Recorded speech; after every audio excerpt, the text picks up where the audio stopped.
Berarti kalau ada 100 orang mati, artinya mereka semua udah punya 100.000 anak. Makhluk sebanyak itu kira-kira dikurung di mana ya? Saking banyaknya, langsung memenuhi seluruh permukaan bumi.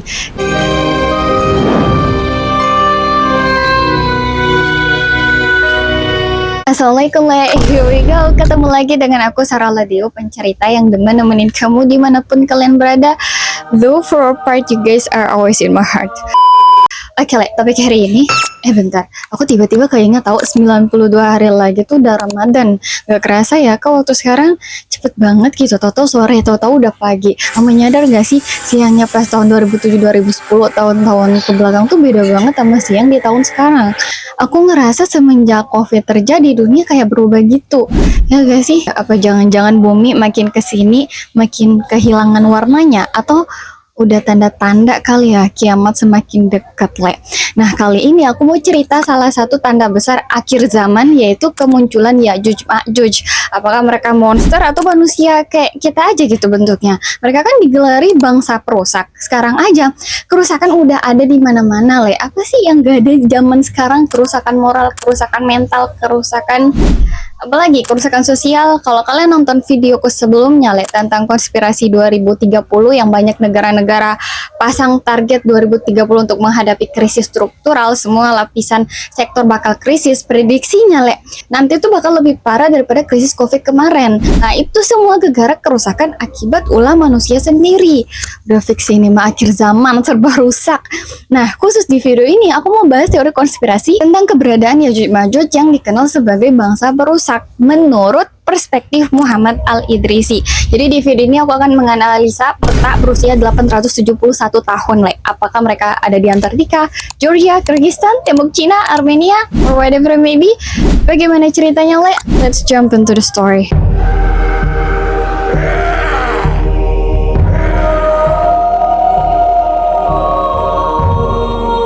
Oke, sebelum bahas Ya'juj Ma'juj, aku mau bedah dulu nih asal usul namanya. Ya'juj Ma'juj atau Gog and Magog ini muncul dalam Al-Quran dan Alkitab Ibrani. Kadang disebut orang, kadang disebut suku, dan bahkan disebut sebagai wilayah. Dalam kitab Yehezkiel, salah satu teks perjanjian lama yang ada di Alkitab Ibrani, dalam tradisi Yahudi Kristen disebutkan Ya'juj memiliki arti nama orang dan Ma'juj berarti nama wilayah. Penyebutannya tuh Ya'juj dari Ma'juj, kayak Gog dari Magog gitu. Gog from Magog, atau contoh lainnya orang-orang Betawi dari Jakarta. Contoh ya, bukan Betawi itu Ya'juj Ma'juj, jangan salah memahami. Nah, tapi berabad-abad kemudian entah kenapa orang-orang Yahudi ini mengubah tradisi lama mereka dari yang tadinya penyebutannya Ya'juj itu dari Ma'juj, berubah menjadi Ya'juj dan Ma'juj sebagai dua kelompok. Kalau secara bahasa etimologi, nama Ya'juj dan Ma'juj kemungkinan berasal dari bahasa non-Arab, bisa dari bahasa asing atau serapan dari peradaban lain. Contoh kata bahasa Inggris internasional dibaca international. Nah, diserap ke bahasa Indonesia jadi kata internasional. Mirip kata Ya'juj dan Ma'juj bisa jadi asalnya bukan bahasa Arab, melainkan serapan dari peradaban Ibrani, Yunani, Persia, Armenia, Kaukasus, dan lain-lain. Teori ini didukung oleh fakta bahwa kata Ya'juj dan Ma'juj atau disebutnya Gog and Magog dalam tradisi Yahudi Kristen sudah ada duluan ribuan tahun jauh sebelum Islam datang, Kitab yang membahas tentang Ya'juj Ma'juj disebutkan dalam kitab Yehezkiel yang pada abad ke-6 sebelum Masehi udah ada, sedangkan Al-Quran kan baru diturunkan di tahun 610 Masehi. Menurut kalian gimana, Nah, kalau dari pengertian Al-Quran dan hadits, Ya'juj dan Ma'juj adalah keturunan anak-anak Nabi Adam, sama kayak kita, leluhurnya Adam dan Hawa. Mereka ini udah ada sejak zaman kuno dan dikenal sebagai bangsa perusak. Misal nih, mereka datang ke suatu wilayah, langsung hancur tuh wilayahnya. Alam dikeruk, hutan dibabat, ekosistem dirusak, laut dicemari. Raja Ampat yang indah-indah begitu tiba-tiba mau ditambangin nikel. Bahasa apa ini?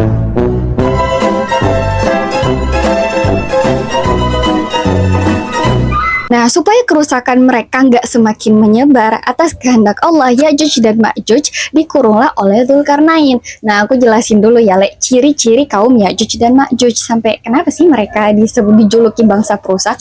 Ciri-cirinya itu, 1, mereka ini memiliki rambut yang keriting. 2, memiliki mata sipit. 3, warna kulit mereka itu kekuning-kuningan, mungkin kayak kuning langsat kali ya.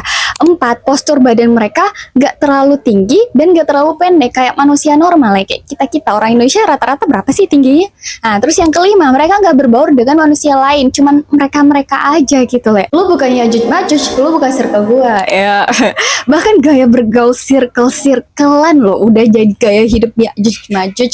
Tag temen kalian yang circle-circlean. 6, mereka memakan ular, kalajengking, harimau, semuanya dimakan. Mostly mereka ini sangat berbeda dari kita, le. Sejauh ini ya, aku dengernya wilayah yang makan hal-hal anti mainstream itu adanya di Cina sih. Mungkin gara-gara itu kali yang muncul teori juga nyebutnya tembok Yajuj Majuj adanya di Cina karena orang-orang sana tuh pemakan segalanya. Tapi ya, le, ada juga teori yang mengatakan jika Yajuj Majuj bahkan memakan mayat, walaupun gak pernah disebutkan secara gamblang, gak menutup kemungkinan jika mereka melakukan kanibalisme karena itu kan puncak kepuasan. Menurut kalian gimana, le? Ciri-ciri ketujuh yaitu jika salah seorang di antara mereka tahu nih dia akan mati, kayak oh ini nggak akan lama lagi saya akan mati gitu. Itu kalau dia udah punya 1000 anak, bayangin le, berarti kalau ada 100 orang mati artinya mereka semua udah punya 100.000 anak. Makhluk sebanyak itu kira-kira dikurung di mana ya? Apalagi mereka ini adanya kan udah dari zaman kuno sebelum Nabi Muhammad diutus.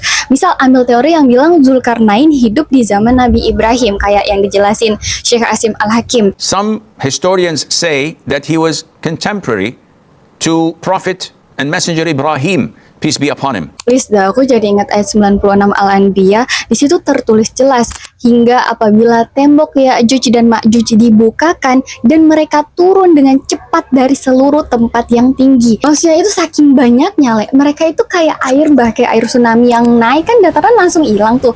Hampir begitu, saking banyaknya langsung memenuhi seluruh permukaan bumi. Dikatakan 1 berbanding 999. Jadi kita cuma 1 nih. Mereka itu 999. Sebanyak apa itu? Tadi kan udah aku sebutin juga. Satu orang kalau mati pasti udah punya 1000 anak. Coba bandingin sama orang-orang zaman sekarang, le. 1 anak aja tuh udah berat banget. Belum lagi tren child free. Lihat Jepang noh, yang populasinya mayoritas orang tua semua. Ya udah cocok sih sama tanda-tanda kemunculan Ya'juj Ma'juj. Bahkan ya, kalau gelombang pertama dari mereka melewati Danau Tiberias, danau yang ada di wilayah Galila dekat perbatasan Yordania dan Suriah, kalau mereka lewat situ, le, dan meminum airnya itu langsung habis. Sampai-sampai gelombang terakhir ngomong gini, dahulu di tempat ini masih ada air, sekarang udah kering, udah nggak ada sama sekali. Ya jadi masuk akal sih orang sebanyak itu bisa ngabisin air danau. Bukan harus monster gitu yang mampu ngabisin danau Tiberias. Menurut kalian gimana, le? Di ciri ke-8, mereka ini menikah 2 suku ini aja, Ya'juj sama Ma'juj, gak nikah sama manusia normal, le. Secakap apapun kalian, tenang aja, Ya'juj dan Ma'juj gak bakal tertarik. Dan ciri terakhir yaitu beringas. Mereka akan membunuh siapapun yang secara fisik berbeda dengan mereka dan juga membunuh apapun, mau manusia, mau hewan kayak yang ditemuinya sepanjang jalan. Semuanya dibunuh, gak pandang bulu. Nah, Ya'juj dan Ma'juj ini le adalah salah satu dari tanda-tanda besar akhir zaman. Dajjal keluar, Nabi Isa turun dan membunuh Dajjal, baru datu Ya'juj dan Ma'juj keluar. Satu hal yang hampir disepakati banyak orang yaitu Ya'juj Ma'juj ini akan muncul di wilayah benua Eurasia, perbatasan antara benua Asia dan benua Eropa. Makanya di sini aku mau bahas teori konspirasi tentang keberadaan lokasi atau tembok bendungan dinding yang mengurung Ya'juj dan Ma'juj menurut perspektif peta berusia 871 tahun karya ilmuwan Muhammad Al-Idrisi.